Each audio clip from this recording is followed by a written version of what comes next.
There's a focus on Central Asia, the Eurasian part of the world. How significant is this region in the geopolitics when we discuss different regions like Indo-Pacific? How significant does Central Asia and Eurasia become?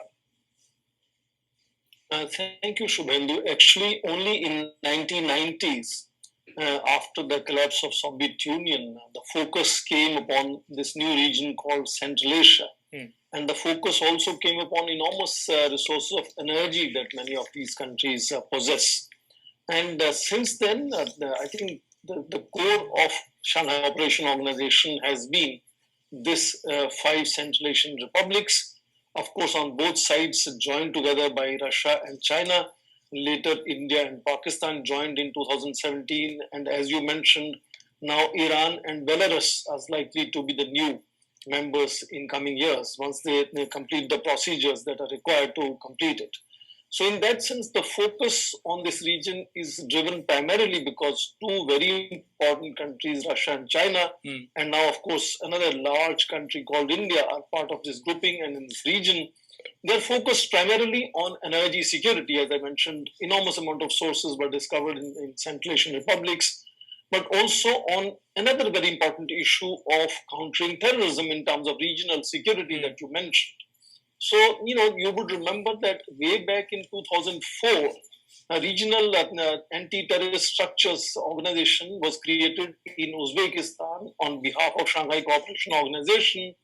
So I think to some extent the focus would be on issue of terrorism, particularly because just on eve of these foreign ministers, or as they say, foreign ministers council of Shanghai Cooperation Organization meeting, 2 days before that, Uzbekistan hosted a meeting on Afghanistan attended by 20 countries, including India.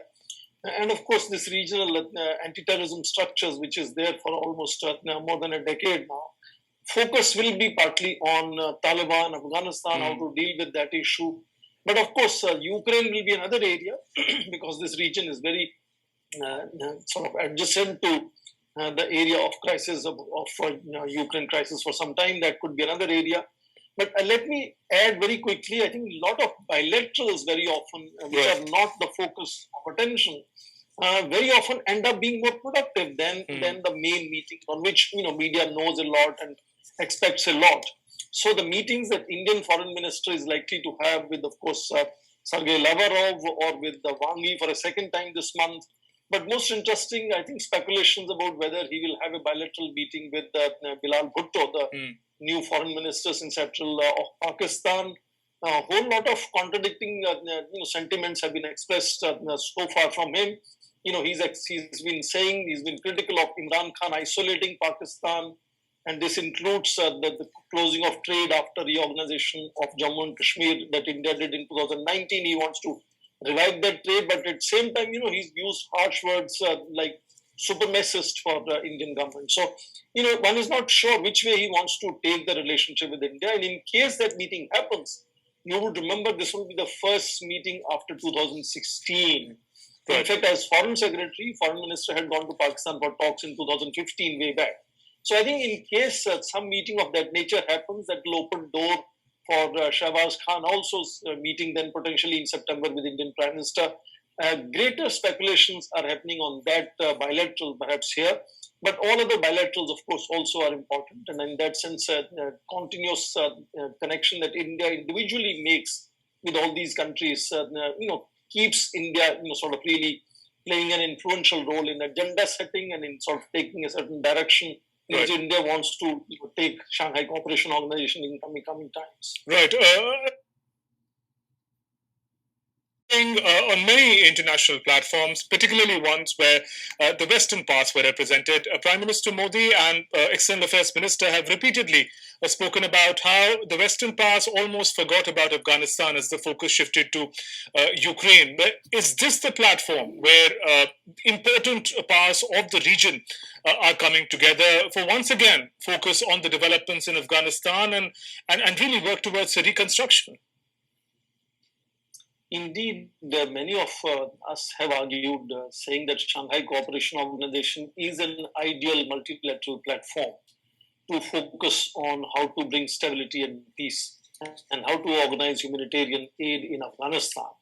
And the fact that already, as I mentioned, they had a meeting of 20 nations focuses clearly on Afghanistan as to how to stabilize that position. Yes, in terms of Western nations being far too much engaged with contesting Russia in Ukraine, and the focus has really moved there. Yes, to some extent, the kind of the focus in West has no longer been on Afghanistan.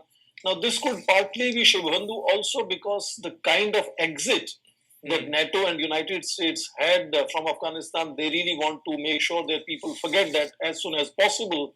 That could be partly why they have ratcheted up this whole issue of Ukraine far too much.